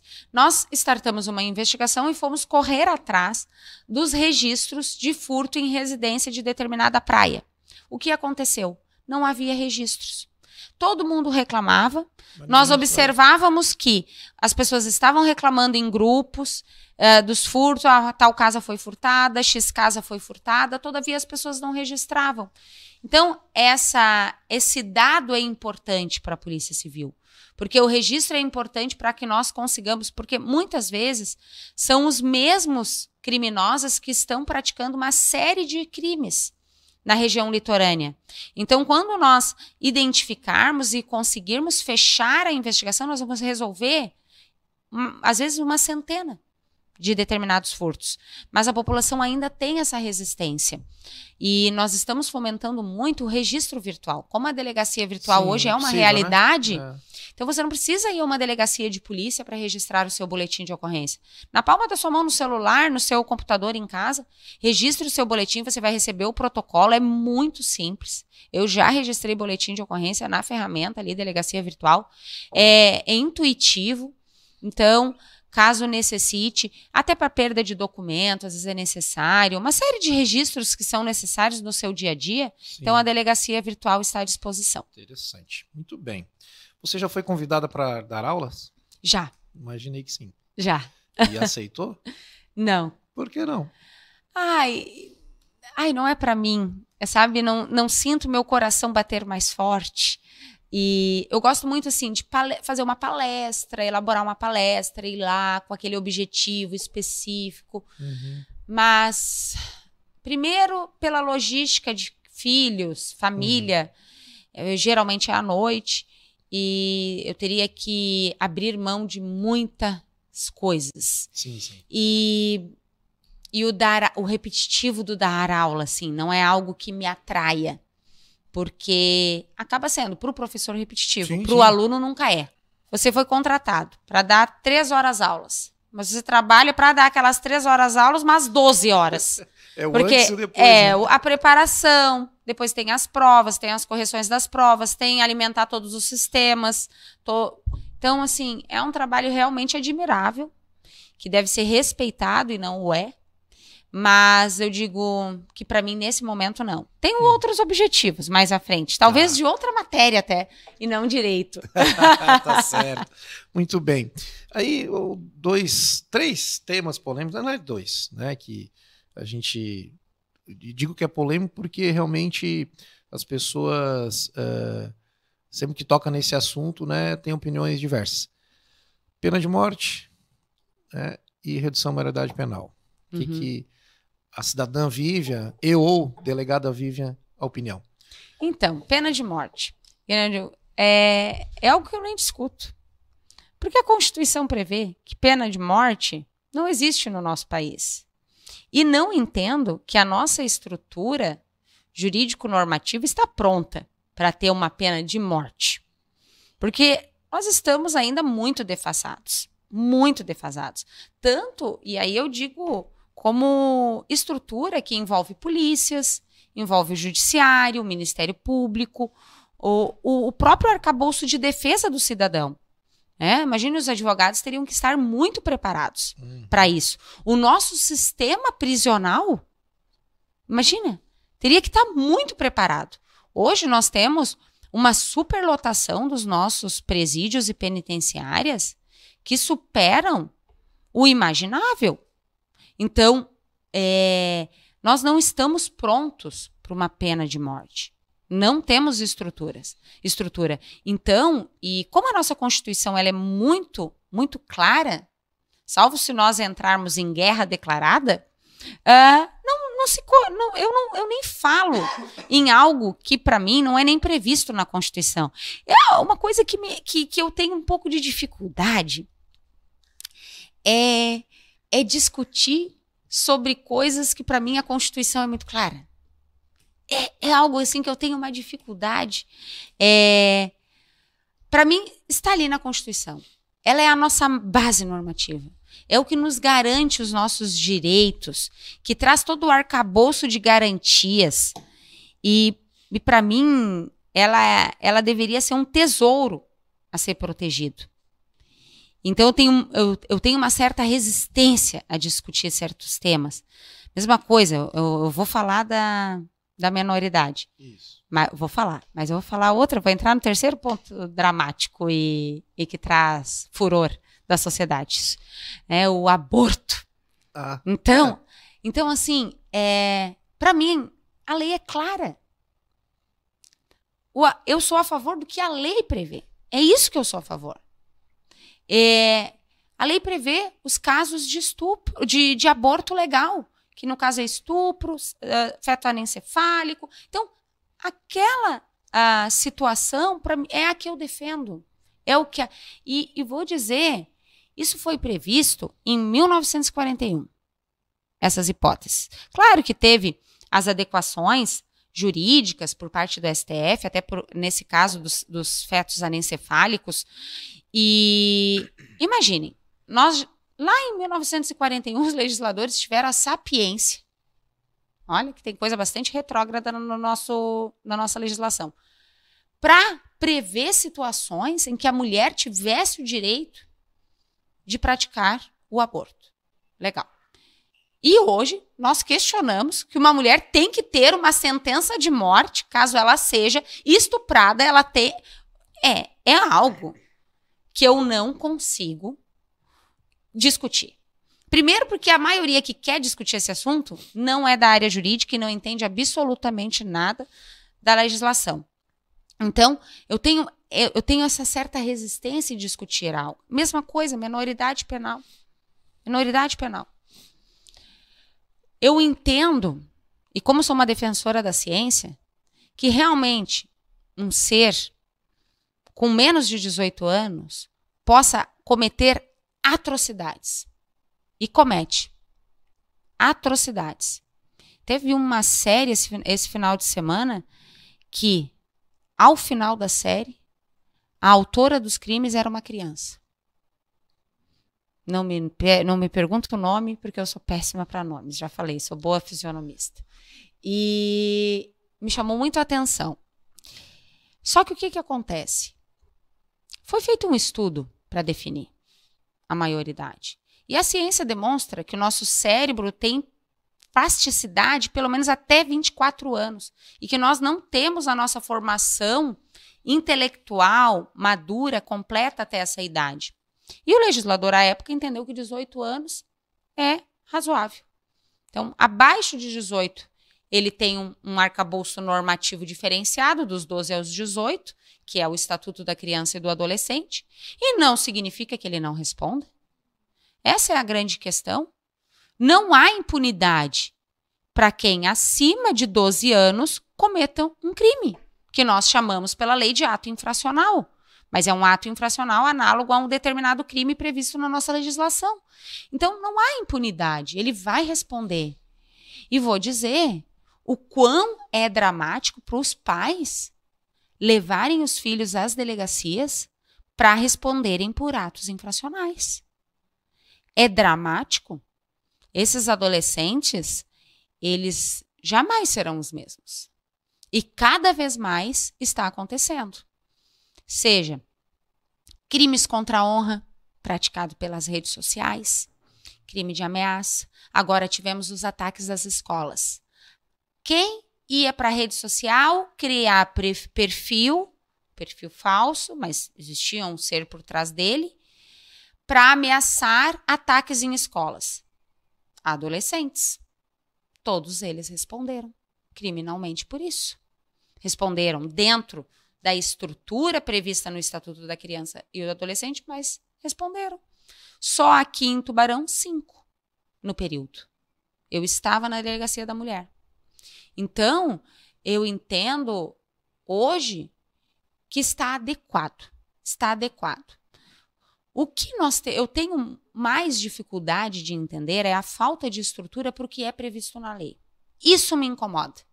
Eu não me incomodo com o que está previsto na lei. Agora, eu me incomodo de não ter vaga para um adolescente que eu preciso apreender. isso me incomoda. Cometer um ato infracional grave, eu não ter uma vaga para prender aquele adolescente. Ou, na reiteração de atos infracionais, como é o tráfico de drogas, esse adolescente não estar apreendido. Então, isso me incomoda. O fato de eu ter uma lei Maria da Penha e não ter estrutura e políticas públicas para atender a mulher vítima da violência. Então, hoje, eu sou uma defensora da legalidade, como eu falei. Então, eu defendo o que está previsto em lei. Agora, eu critico a falta da estrutura no mundo real. Essa é a questão. Hoje nós não temos estruturas básicas previstas em legislações editadas na década de 90. O Estatuto da Criança e do Adolescente é de 90. E hoje nós ainda não temos toda a estrutura que o ECA prevê. Nós não temos as estruturas que a Lei Maria da Penha prevê. Nós não temos as estruturas que o Estatuto do Idoso prevê. Então, para mim, que a Lei de Execuções Penais prevê. Para mim, a maior dificuldade, aí falando estrutura estatal, é nós termos essas estruturas que já estão previstas. Eu não gostaria de mudar nada. Para mim, se ficasse assim, a única coisa que eu gostaria muito de mudar, muito mesmo, era revogar o decreto-lei que trata das contravenções penais. Que, para mim, não tem mais lógica ele existir no ordenamento jurídico. Ao meu entender, hoje, algo que eu defendo é que aquele decreto-lei, que é um decreto-lei, que a gente chama vulgarmente de Lei das Contravenções Penais, ele é tão antigo, ele é tão retrógrado, para tratar de perturbação do sossego alheio, que para mim isso deve ser regido administrativamente pelo município e civilmente por intermédio de multas e de ações de não cunho penal, porque nós não podemos entender que quando nada está funcionando tem que virar um crime. Ah, não está funcionando, vira um crime. É um ativismo legislativo para a cultura penal. Isso eu sou muito crítica, embora eu trabalhe com isso, e é importante. Agora, eu não posso cogitar que tudo, absolutamente tudo, porque eu não gosto, porque eu fui vítima, vai virar um crime. Não, nós temos o direito, na sua essência e na sua questão principiológica, nós temos o princípio da subsidiariedade, o princípio da fragmentariedade. O direito penal, ele é a última ratio, ele é a última instância. Quando nada mais deu certo, o direito civil não deu conta, o direito administrativo não deu conta, o direito do trabalho não deu conta, tanto que temos crimes envolvendo relações de trabalho, inclusive aí com inúmeras prisões de pessoas colocadas em situações análogas a na figura de escravatura. Então, isso sim me incomoda, sabe? Então, mudar o que está, não. Eu gostaria de ter estrutura para aplicar o que nós temos. Isso para mim realmente me deixaria muito feliz, de ter estrutura dentro das delegacias para atender bem o cidadão, que nós tivéssemos unidades prisionais com estrutura, com realmente possibilidade de ofertar trabalho para aquele preso, que o nosso judiciário conseguisse realmente dar conta da demanda de trabalho, mas porque por conta desse ativismo de tudo ir para o litígio, nós temos de mudar essa lógica, nós temos que encontrar maneiras. Nós já estamos há décadas nesse sistema e para mim ele está fadado ao fracasso. Ter uma opinião de quem está do outro lado da mesa, porque se a gente sair à rua e perguntar para cada 10 pessoas, 9 vão dizer, não, tem que reduzir a maioridade, 16 anos, ou até 15. Enfim, mas você precisa analisar, você precisa verificar os dois lados. É importante você... E detalhe, né? De alguém que tem conhecimento, e não qualquer sujeito que vai ali, como a gente disse agora há pouco, né? Vai para o Facebook, vai para o Instagram e leu lá uns 2, 3 livros, assistiu uma série lá na Netflix e já acha conhecedor ao ponto de tentar, né, dar a sua opinião e formar as pessoas, né? Então é importante realmente ter a opinião de quem tem conhecimento. Se você concorda ou não, né, é o seu critério, mas pelo menos você está tendo uma opinião de alguém que tem um conhecimento. Sim, isso é que é importante, né? E justamente, nós temos uma dificuldade hoje de entender que nós podemos ter opiniões contrárias, desde que você, que tem determinada opinião, baseie coerentemente aquela tua opinião. Agora, não dizer, não, eu acho que deveria ser assim. Porque determinada corrente ideológica determina que assim seja. Aí não. Então, não, vamos discutir, eu quero entender. Porque muitas vezes eu possa, professor, estar com um pensamento, mas talvez mais à frente eu mude. Não falei que algumas coisas que eu escrevi lá em 2020, hoje, eu talvez tivesse elaborado mais, colocado mais substrato. Então, na realidade, essa mudança constante, a sociedade muda, a legislação precisa mudar. Mas nós temos que entender como mudá-la e não mudar as coisas com o fígado. Nós temos que ter um estudo, sabe? Para editar uma lei, tem que ter um estudo de base, um estudo de base sociológica, antropológica, para que realmente nós consigamos, com aquela legislação, sufocar essa corrente criminal que, em tese, estaria crescendo. Mas não é o que a gente vê atualmente. Infelizmente. Muito legal, muito legal. Está sendo muito bom essa participação da doutora Vivian aqui. E aí, claro, né, não poderia deixar de falar agora exclusivamente aqui desse material aqui do livro, né? E assim, repito o que eu disse no início deste episódio, os primeiros 50, deixe o seu comentário no YouTube que a gente vai sortear esse livro, né, que realmente eu li de fato o livro, e claro que é um livro, o público-alvo realmente são as mulheres, mas não afasta nada a leitura, né, dos homens também, Com porque certeza. um livro é uma inspiração, tá? E aí, me diga como que surgiu a ideia de fazer esse livro? Então, na realidade, veio a pandemia, eu estava delegada regional, novamente, né, as crises de ansiedade se tornam mais presentes, e eu sempre tinha em minha cabeça que eu gostaria de, em algum determinado momento na minha vida, escrever um livro. E aí, quando veio a pandemia, e essa quebra de lógica, de paradigmas, ela começa a se apresentar, eu digo, acho que seria um bom momento. E comecei a pensar sobre o projeto. Então, eu fiquei pensando de março de 2020 a agosto. Só pensando. Se eu escrevesse, como que eu escreveria, o que eu escreveria, o que eu colocaria, quais seriam as estruturas. E, pois bem, passado o Dia dos Pais, de agosto de 2020, eu comecei a escrever. Aí o processo de escrita, ele durou aproximadamente 90 dias. Eu escrevia de manhã cedinho, que é o que eu curto, e às vezes à noite. E fui nesse processo. E assim, como eu sou realmente uma pessoa de execução, depois que eu defini, eu vou executar. E aí, então, eu fui para cima. Aí defini nome, como que seria feita a impressão, como é que seria a capa, e eu escrevi o livro de uma maneira muito objetiva. Eu queria que realmente que fosse uma leitura muito fluida. Tanto que quem lê, em 2, 3 horas, o livro está lido. Eu gostaria que o livro não fosse pesado, não ficasse muito tempo numa mesma história. Então, eu gostaria que ele fosse realmente dinâmico.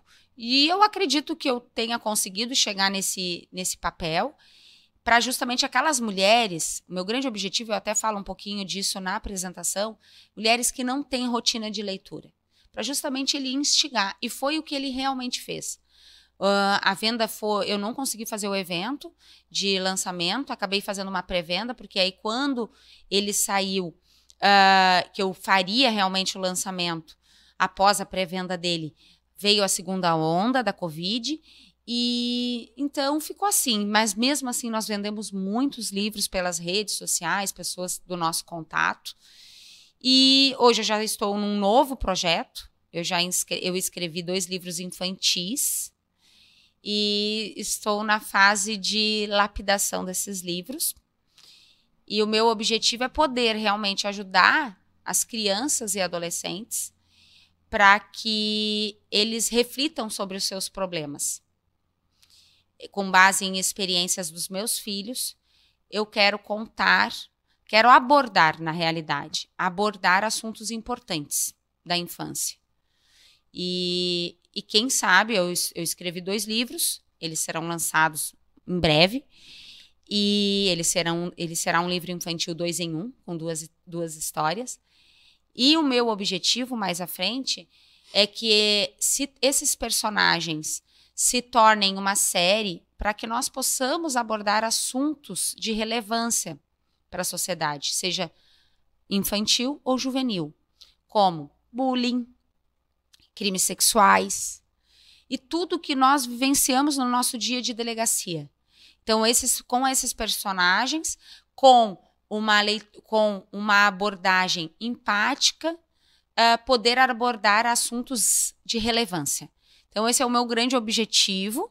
Daremos esse primeiro pontapé a partir de agora e veremos como que vai ser a aceitação. Nós começaremos a divulgar mais à frente, com cautela, com cuidado, mas é algo que tá para sair do forninho, tá no forninho. Que legal. E assim, ó, o livro, tá? Ele tem todas as páginas, ele tem insights aqui, ele tem percepções muito interessantes, assim, uma leitura muito agradável. E aí aqui com certeza você vai inspirar muita gente, né? Esse é o objetivo. E quem é a sua inspiração? Ou quem são as suas inspirações? Elas variam muito, né? As minhas 2 principais inspirações foi a minha avó materna, que eu abordo um pouquinho da vida dela no livro, e a minha mãe. Mas muitas mulheres do meu contato me inspiram.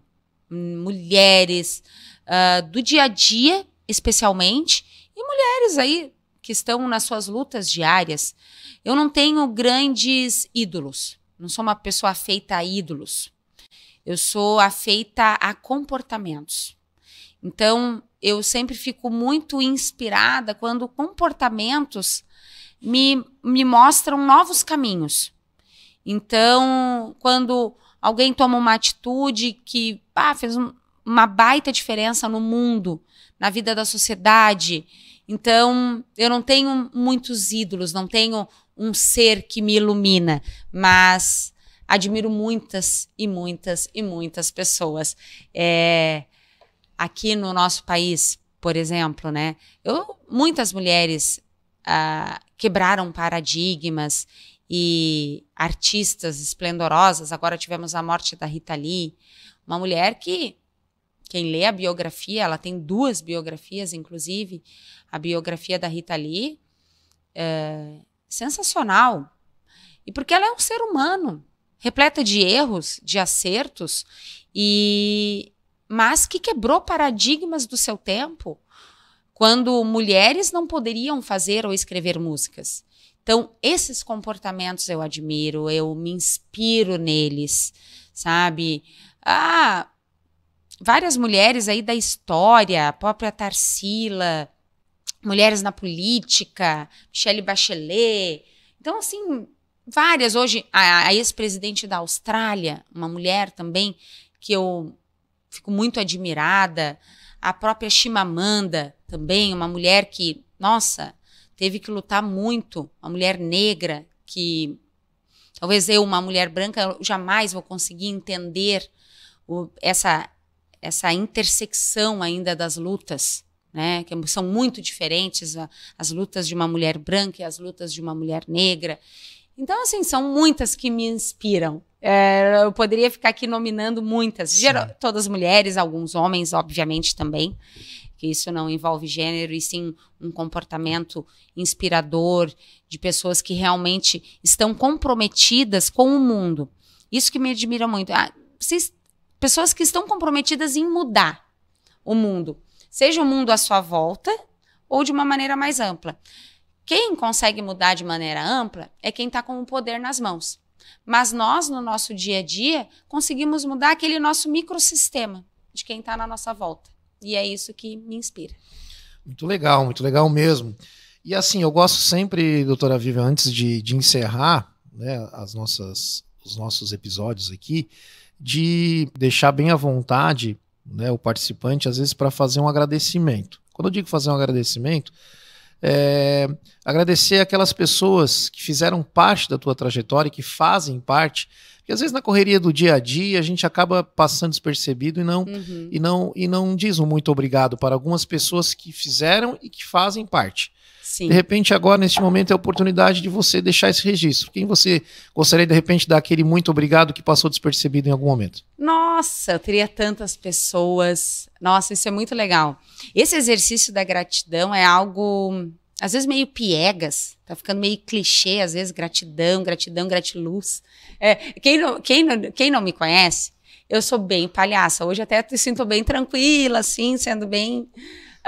mas eu gosto muito de brincar com as coisas. Mas esse processo de agradecer as pessoas é fundamental. E na correria realmente acaba não acontecendo. Eu tenho uma profunda gratidão por muitas pessoas que me auxiliaram na minha trajetória. Minha avó, minha mãe, o meu marido, Cristiano, que é professor aí, também nas labutas com a universidade, os meus filhos, muitos colegas de trabalho, muitos mesmo. Eu sempre me envolvi em relações de trabalho, em relações de amizade, muitas amigas, muitos colegas. Ao exemplo desse livro, quem elaborou essa capa foi um policial civil, que se chama Fernando. E eu tenho muita gratidão, porque foi numa relação de trabalho que ele, sendo formado em publicidade, disse que me auxiliaria, sabe? De maneira limpa, tranquila, ofertando o seu tempo. Então, eu fico muito agradecida a todas as pessoas que passam pela minha vida, e desde as mais aleatórias, as que realmente ficam, porque eu entendo que são nessas conexões que a gente faz a grande conexão do porquê que a gente está aqui. E por isso agradeço a todas as pessoas que passaram de forma definitiva, outras aleatórias e que foram embora, mas que deixaram um pouquinho delas em mim. E o que eu faço no meu dia a dia é tentar deixar um pouquinho no outro, um pouquinho de mim, para que elas possam, da maneira delas, crescer um pouquinho mais, ter uma vida mais leve, poder resolver os seus problemas, que é o que eu sempre digo, como delegada de polícia, se eu puder deixar aquela situação dramática da pessoa um pouquinho mais leve, eu estou satisfeita, porque não consigo resolver todos os problemas do mundo. Mas se eu conseguir que daquela situação dramática eu consiga resolver um pouquinho e ela saia leve da delegacia, eu já cumpri com o meu papel de ser humano e de profissional da segurança pública. Então ponderei alguns nomes, mas não gostaria de deixar faltar ninguém, e são pessoas que eu tenho muita gratidão, porque se eu sou o que sou hoje, foi por conta delas. E é tudo um somatório. E são escolhas que nós vamos tomando de relações com algumas pessoas que fazem a gente ser o que somos hoje. E para finalizar, agradecer, por exemplo, mulheres dos meus novos grupos. E são mulheres que às vezes não temos tempo de conversar, mas estamos em grupo e fazem muita diferença no dia a dia. Então, você que está em casa, está nos assistindo, nos ouvindo, observe os seus grupos. Quais grupos fazem sentido hoje e quais grupos não fazem mais sentido? O que eu estou realmente colocando o meu tempo? E eu tenho um grupo hoje que faz todo sentido, que é um grupo do livro que nós criamos, eu idealizei e foi criado, entre livros e vinhos, e nós nos encontramos todos os meses. Foi um comportamento, uma atitude que criou um grupo e que só faz o bem. Discutir livros e com esse propósito de crescimento e autoconhecimento individual. E por isso que eu sempre digo, vamos dar um zoom out aí no que a gente está colocando o nosso tempo para que possamos evoluir como seres desse mundo. Show de bola. E eu só tenho aqui a agradecer, né? Quero agradecer, né, mais uma vez ao meu amigo professor Cristiano, né, Cristiano Selig, que me fez esse contato, essa ligação com a doutora Vivian, né? Agradecer aqui a equipe da Foco, sempre bem prestativa. Agradecer, evidentemente, doutora Vivian, por ter aceito esse convite, de ter participado aqui desse nosso episódio, que com certeza, né, vai gerar aí muitas publicações nas redes sociais, né, que a gente consiga tirar proveito dos seus insights, das suas falas, né, e aí eu finalizo com uma frase da doutora Vivian, que ela diz o seguinte: a única comparação válida na vida é a de você com você mesmo. Então fica aí a dica, agradeço por você ter assistido esse episódio. Estamos aí sempre disponíveis. E claro, já aproveitando aqui, deixar suas redes sociais, né? Sim. Que é @GarciaSelig. É isso. @GarciaSelig, tanto no Instagram, no Face. Facebook também tem, mas tem o Delegada Vivian Garcia Selig. De uma maneira ou outra vai baixar. Até para poder também, se você quiser adquirir o livro, né? Caso não seja sorteado aqui no nosso episódio, caso queira adquirir o livro, fazer contato, né? Pelo Instagram. Sim, pode fazer. E aí a doutora Vivi dá um jeito de ou lhe mandar ou lhe entregar pessoalmente esse livro, tá? E o livro é inspirador com certeza, tá, gente? Então, um abraço, muito obrigado por ter assistido esse episódio. @Trajetórias Inspiradoras.